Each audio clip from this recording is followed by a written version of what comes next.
And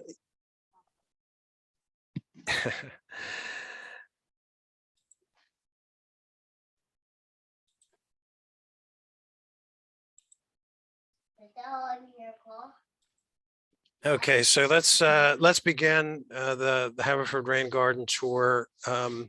So this tour is a tour of existing rain gardens, mostly on Mill Road in Haverford Township. And we're going to talk a little bit about the various programs for rain gardens, including a DCVA research project. Darby Creek Valley Association is running this project. I'm Peter Puglianese. I'm both with Darby Creek Valley Association, and for the last 7 years, I've helped run the Have a Rain Garden program in Haverford Township, and we'll talk about both of those programs. So the question for anyone who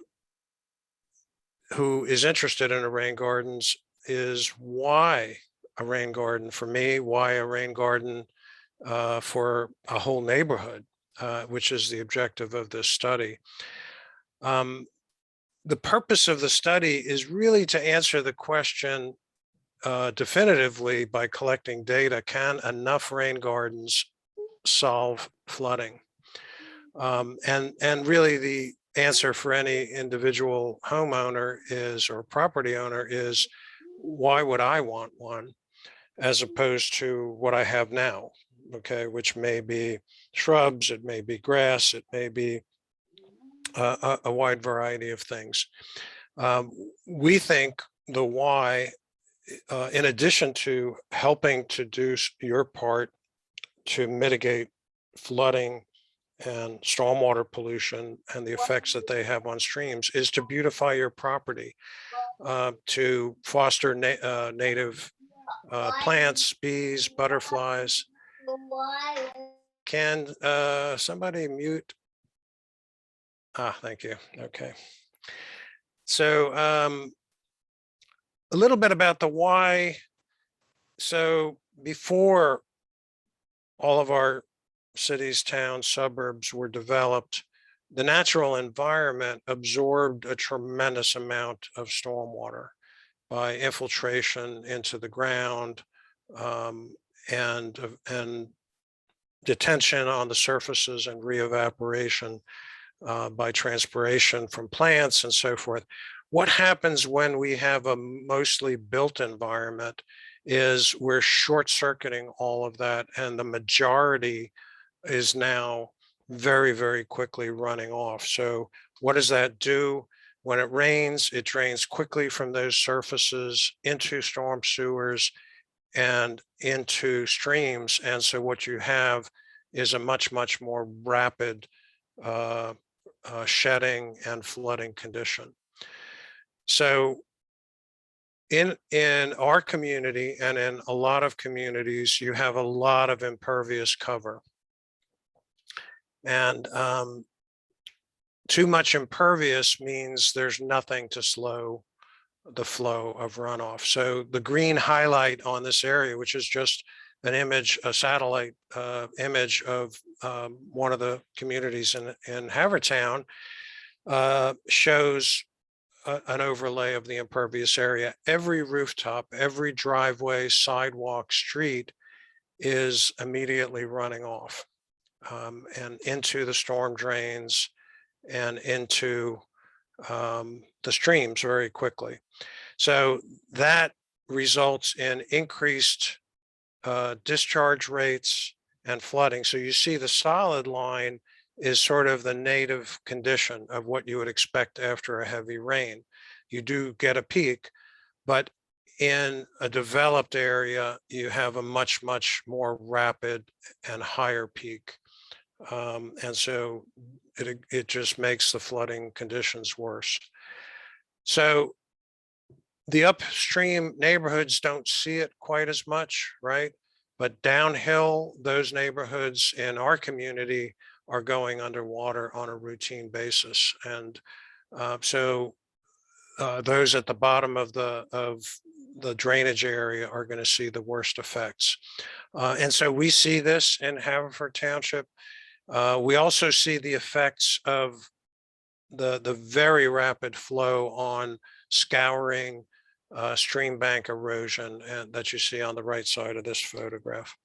So all of that rapid, uncontrolled stormwater runoff means impacted, impaired streams. So it scours pollutants, it scours particulates, and it deposits them in the streams.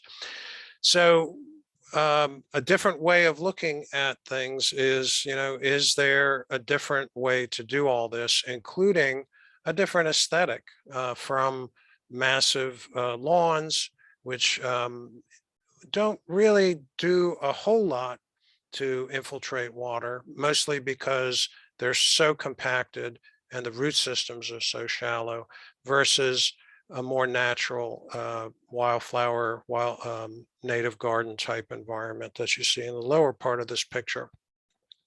So we're going to tour some of the rain gardens that we've done in the Haverford area today.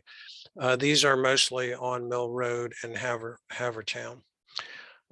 And we'll look at the different ways, different shapes and sizes and options. How do you get the water in?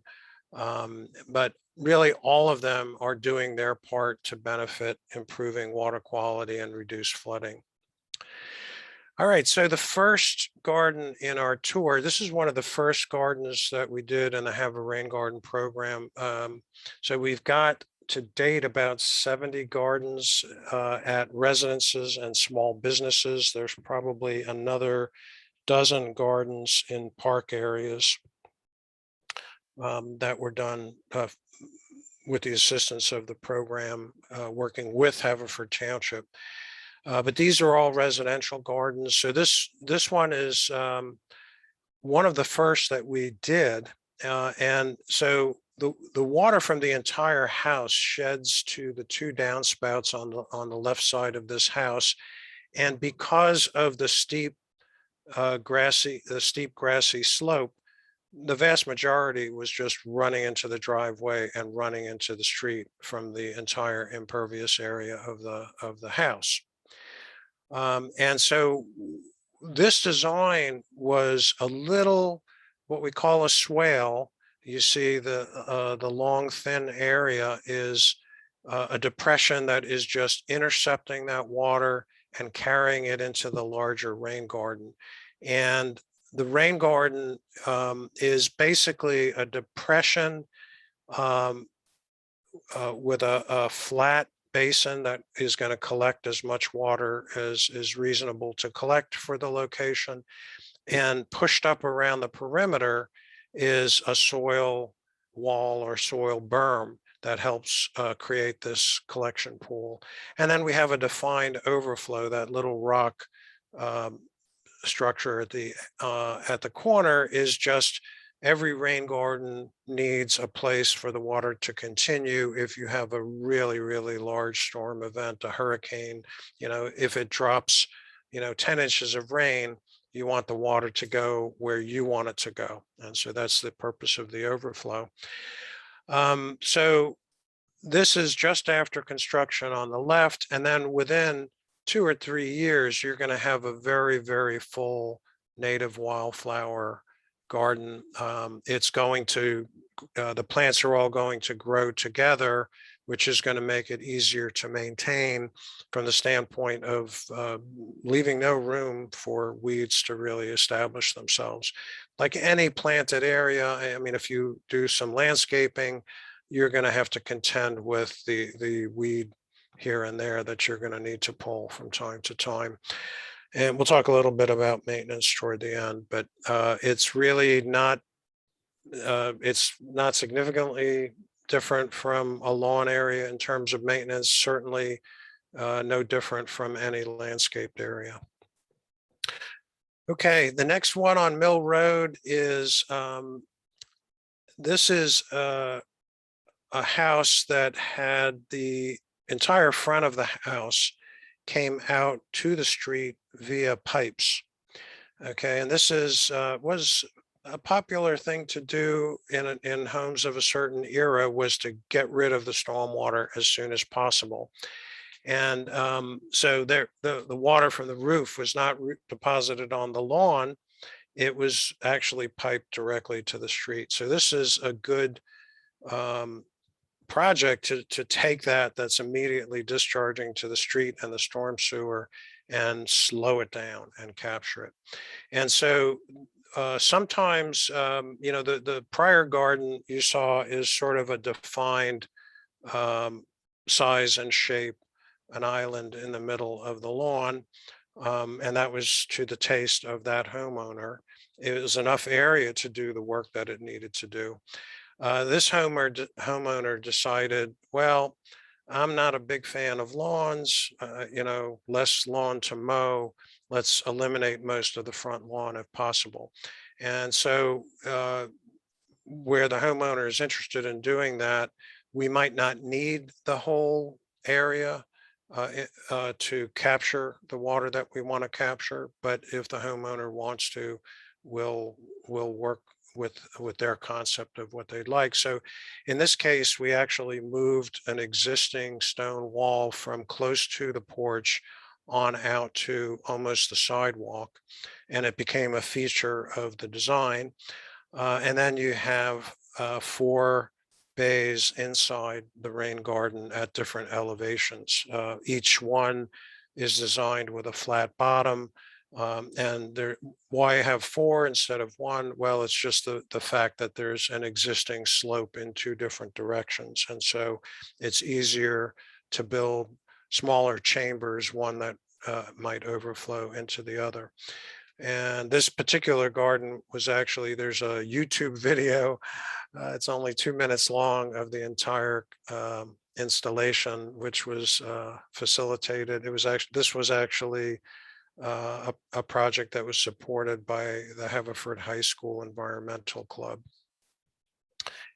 So the next garden, 206 Mill, basically the whole front half of the house came down this downspout on the right-hand side of the house near the driveway and poured into the driveway.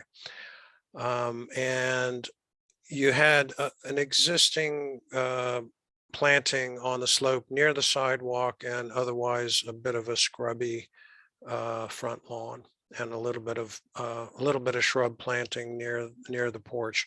So the homeowners decided to basically pipe the downspout over toward the middle to the center of a new rain garden. And within a year, 2 years, it looks like the photo on the right, and it's completely filled with wildflowers. The shrubs are still there, happily sitting high and dry above the wet part of the rain garden. But the water is from the entire front half of the house is being captured in this rain garden. And you can see that once the garden grows up, other than the educational sign that we put out there as part of the program, you really can't tell that it's a rain garden so much as it's a nice native wildflower garden, because the elevation changes kind of disappear under the vegetation. So this is probably the most meticulously maintained rain garden, 400 mil. So you see on the right-hand side, the downspouts were diverted into a pipe that goes into the front end of this rain garden. And so this is sort of from a design standpoint, is sort of an island, a planted landscaped area. And what you can see is in the front is not in bloom in this picture, is irises. I mean, typical of what we have. We might have We might have black-eyed Susan. You see an abundance of that there. We might have purple lobelia. We might have any number of things in the garden. Bee balm, which is a red color. And so this is sort of a must-see spot for, in general. The landscaping and the design features around two sides of this corner house is really something to see. This one is in here, even though it's not on Mill. This one is actually in the Coopertown neighborhood. This illustrates the different ways that you can accommodate existing construction to get the water out of the street and into a rain garden. So in one big source of rapid stormwater runoff is driveways.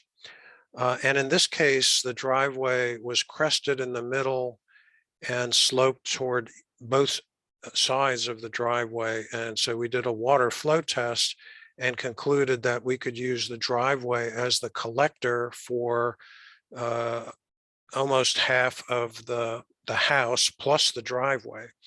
And so that all runs down the driveway along the edge. And so when you have a driveway that's crested in the middle, it's very feasible to use it as a collector. And what you wind up doing is making inlets right at the edge of the driveway into the rain gardens. And so, and then within a couple of years, in this case, we're sort of tying, having corner gardens that tie into an existing plantings further back. The trees and the plantings that are closer to the house were pre-existing plantings. This is another example of a driveway collection. So this is on Mill Road, and this is a pretty steep section of Mill Road, and it's very difficult to capture the water because of the pitch. But what we found is that it was possible for a homeowner who wanted a rain garden. The homeowner on the left side of this photo wanted a rain garden. But the problem was, where do we get the water that's flowing out to the street? So it turns out that their neighbor's entire driveway, most of it, is running to the edge of their front lawn originally. And so what we did was we talked to the neighbor, and the neighbor said, yeah, I'm okay taking this garden all the way to the edge of the driveway and having my stormwater run into your rain garden. And so that's how this one was designed. And so you could see in the middle photograph, the inlet has rock at the edge that, so we cut down immediately at the edge of the driveway, and we put a rock inlet, and then the water comes in on that edge and then flows down. The slope of the street goes, down to the left. So there are multiple chambers in this rain garden. And then you see, really, this was actually not even a full year of growth in the picture on the right. So very quickly in one growing season, you're going to start to get nice growth. So what you see in the garden on the right, in addition to some native grasses at the bottom of the photograph, you're seeing Asclepias tuberosa, which is a favorite of butterflies. You're seeing blue lobelia, and then not in bloom in this photograph, the spiky looking plants in the front are irises. So a wide variety of plants, many of which are very popular in non-rain gardens all over the community. This home, this is actually a historic home, and the homeowner is in the midst of renovating it, which is why you see tarps on the roof, and it's all not all done, but the outside is pretty much done in terms of renovations. And so you look at this existing photograph and there's a very steep lawn area running down to a very steep driveway. And so the majority of the water shedding off of this house is immediately running down the driveway off the property. And so in this particular house, we actually have, this is only one of the two rain gardens. So that there's one rain garden on each side of the porch. And this house had so much stone in it that we decided, we had to get it out of the garden itself in order to plant and shape the bottom. And so we used the stone to make the walls to hold the water in the rain garden. And so we use a dry laid stone wall technique, which basically has soil packed on the inside and between the stones. And that retains the water.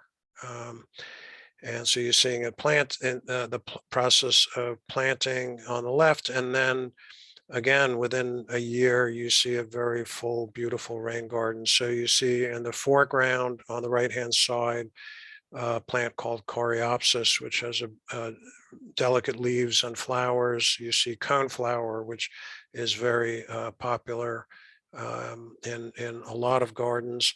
And I think you see bee balm on the right, and maybe cardinal flower in the center is what I'm seeing. And there's a few things that aren't in bloom here that I can't tell you what they are. So does a rain garden really do good in terms of flooding, in terms of capturing rainwater? So this is a rain garden a couple of blocks from Paddock Park on a street that routinely floods. And so soon after this garden was built, the owner came out on her front porch and took a photograph showing that the rain garden was indeed doing its job. It was capturing water. It hadn't even reached the overflow yet, still got more capacity, but look what's happening in the street. Okay, so the entire neighborhood, the runoff from homes and driveways and streets are already flooding the street. So, what we are illustrating is that, yes, they really do the job for the house that they're installed at. And what this neighborhood needs to not go underwater is a lot more of these rain gardens.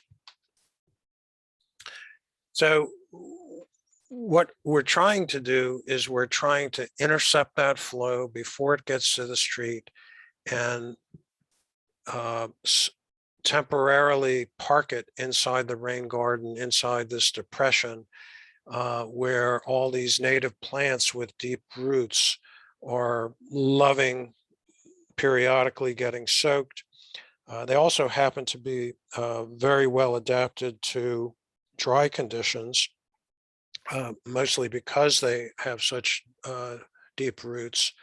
And they're used to getting, in the native environment, they're used to getting flooded and then drying out, flooded and then drying out. And so they do very well in this environment. So that's the big concept, is more water contained on site, less water going down the storm sewer, and less and flooding into the streams. So as part of both of these programs, we say, let's decide if this is right for you together. If you are interested, we'll do a property assessment. We'll determine, is it feasible? There are certain cases where it's not feasible for a variety of reasons. Where is it best located? What are the options? How would we get the water into the rain garden? Where would it overflow? So we have an assessment visit, and then where we discuss these options with you, and we collect information like the surface area of the roofs and the driveways. And then if it's feasible, we'll come back and do a design visit and do a design sketch that shows the layout, it shows the plants that we're recommending, and then the homeowner reviews it. And if you've got, if you've got preferences with regard to plants, we can integrate that into the design. And so at that point, you agree to proceed with the rain garden or not, and then we schedule construction. And the two programs work differently. The older Have a Rain Garden program, which is in place for all of Haverford Township. There's actually a similar program now in Upper Darby and Tredyffrin. Those are across the entire township, and they have certain requirements in terms of the homeowners. The study area where we're trying to identify 30, 40, 50 rain gardens in a small community area, those rain gardens are completely done for the homeowner, with the only obligation is that they agree to have it and maintain it. Feasibility depends on where is the water flowing, how do we get it out of the street and into the rain garden? Do we take it over the ground? Do we make a swale to carry the water to where we want it? Do we pipe it? And so those are the general options that we have for getting water. There might also be something like a trench drain across the front edge of a driveway that might be able to get it into a rain garden. So the planting plan is going to look something like these examples. We're going to account for, is it sunny, shady, part sun? The plants in the deeper parts of the garden have to be tolerant of the most wet conditions, and around the sides and perimeter can be less water tolerant plants. And then as you saw in a lot of these gardens, there's an overflow that takes it wherever it would have run if there was not a rain garden. And so we also look at, we don't build these extremely close to a house with a basement area because we don't want to recycle water into a basement, for example.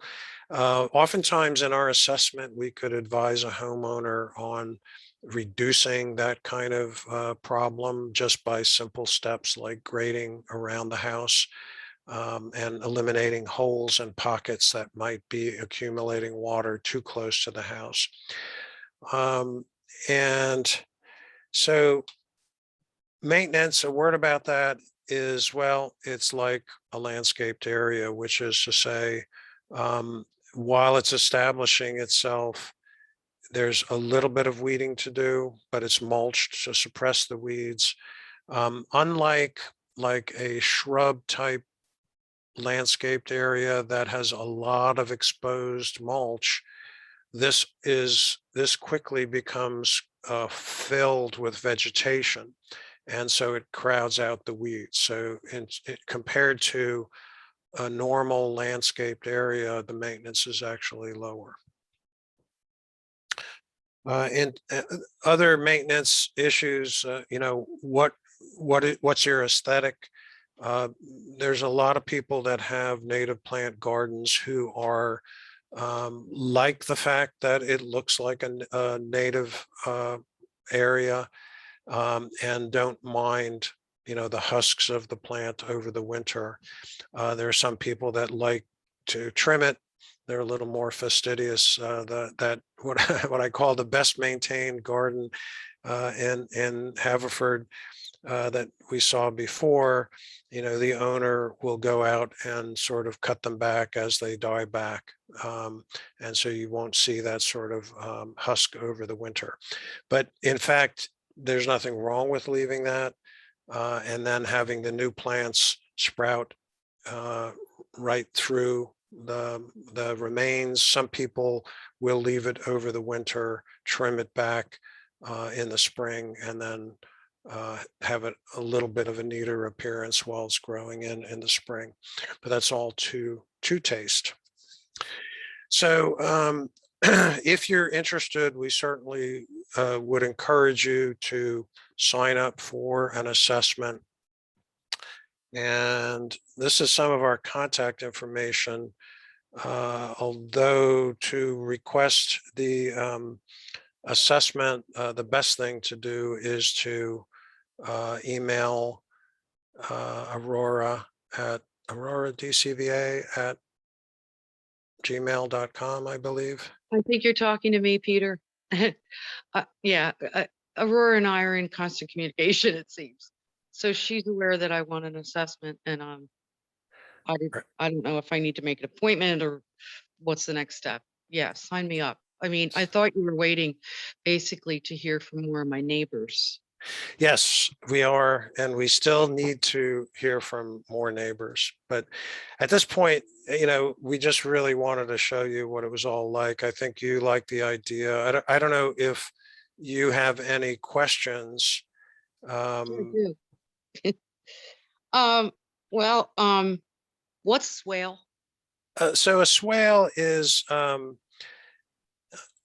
the very first, it's just a term of, landscapers use to describe. Here, I'm going to bring you back to the first.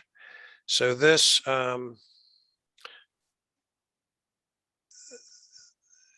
this photo on the left, that long, thin patch of brown, that's basically a little depression in the soil, long depression that's capturing the stormwater. So we call that a swale. The soil that's pushed up around the perimeter, we call that a berm. And you hear about berms and levees in the context of flood control, but those are basically just lines of rows of soil that are used to capture. Yeah. Well, thanks for clarifying that.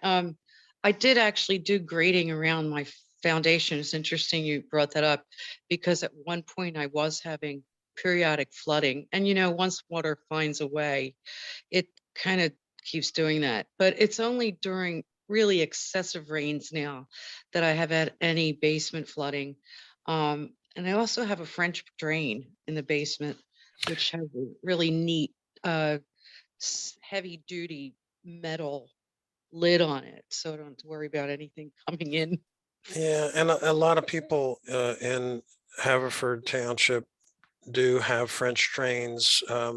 Some of that is the legacy of the original era of construction. You would be very interested, by the same token, I think, to hear that I once found part of a septic system, like the original house 2 doors down on this block was a farmhouse. And so essentially my area was grazing, and there's a pit, which is it's dry stone well at the bottom, dry stone because they wanted the water to filter into the ground, and above it is this beautiful brick, which is mortared, I think, to bring it to the top, and there's a lid on top of it. Yeah. And we covered that over, we filled that in with dirt when we found it. We're like, what's this? Right. I thought it'd make a great like goldfish pond. Right. But in any case, that's what we've done over the years. I've been here 30 years. Yeah, I I've guess, seen them. I've seen a couple of them, have you? and some of them were actually built as cisterns. So I think some of the original homes in the area had those to Right. collect rainwater, Oh, or yeah. as you suggested, they might have been septic Yeah. tanks. It was a sewer system of some kind. Yeah. Because it would have had some kind of mortar, where it was explained to me by one of the Gray brothers, the sewer guys, Hmm. that the system was intended that everything would go in there, and the waste that was solid would stay behind. And, the fluids would go into the ground. Yeah, probably half of the homes that we've built rain gardens, we've done some good with regard to basement water. This home is actually an example. So Okay. when we did the assessment, we asked about water issues, and there was one issue where water was getting into the garage, which was just due to a depression around the where the water was shedding off of the garage. And then around the other side of the house, from what you're seeing in the picture, there was also similarly depressions and wet basement areas. And so both of those were simply cured. As part of building a rain garden, we're moving a lot of dirt. And the deeper dirt is usually a higher clay content soil, and that is a great water stop. And so in needing to get rid of some of the soil in order to make the rain garden, we were able to fill some of these areas and really, plug up the water flow into the basement areas. That's great. I'm wondering about the flowers that you've shown me. I have practically all of them in my garden now, and I'm wondering if it's perennials. They come up every year. They They do. reseed themselves. What about vegetables? So vegetables in a rain garden, we don't usually do that. And I am, other than crops that like to be perennially flooded, like rice and cranberries, I don't know what would actually do well in the center of a rain garden. I think around the perimeter, probably many things. Okay. What else? Oh, just curious, what effect does the decrease in flooding have on water supply? Because you did mention clean water. I guess it would have. Well, so water supplies come from surface water, come from groundwater. It actually increases groundwater infiltration, so it spreads it. Although we don't use groundwater immediately in this area. Most of the water that we use is from surface water sources. The added water, taking water out of the streams in a heavy rain doesn't really hurt water supply. It actually helps water supply because the water that's inventoried into the ground will seep out of the ground into the streams over the course of weeks. Gotcha. As opposed to if it all runs off immediately, there's this wall of water creating a very, very muddy conditions, which is actually difficult for water treatment plants to contend with that kind of thing, because they're trying to get all of that stuff out of the water. That's like friends of mine that, live down, their property borders the Grange, not the Grange. What's it called? Chatham Glen. That big Oh, yes. So the Chatham, big bowl, those poor people. yeah, Chatham Glen is below that park. I think the streets are like Spring and Juniper. Yeah, Juniper. Yeah. Those are the unhappy losers of the water flow game. So that watershed and the water that floods down there extends all the way over to the Brookline area. Right. All the way over to Mill Road, in fact. Yeah. Well, one of the biggest floodings they ever had of their property took out their entire basement. I mean, musical instruments and photography equipment, and what a loss. But it was because the playground chips blocked up whatever flow system they have, and that was the main reason. They had just put chips in, and the chips got washed down and blocked up the rest of the drain. Yeah, I think the underlying condition though is the design, really the design of the community and the absence of, so the community was designed with no stormwater detention. So a new community today would have to have a certain amount of stormwater detention to slow that flow. And so Haverford was really built without that. And there really isn't a place to retrofit with those kinds of stormwater impoundments. And so the rain gardens is really a very distributed, rain gardens falls into the category of a solution called green stormwater infrastructure, meaning as opposed to gray infrastructure, which is pipes and, large impoundments. I got it. Yeah.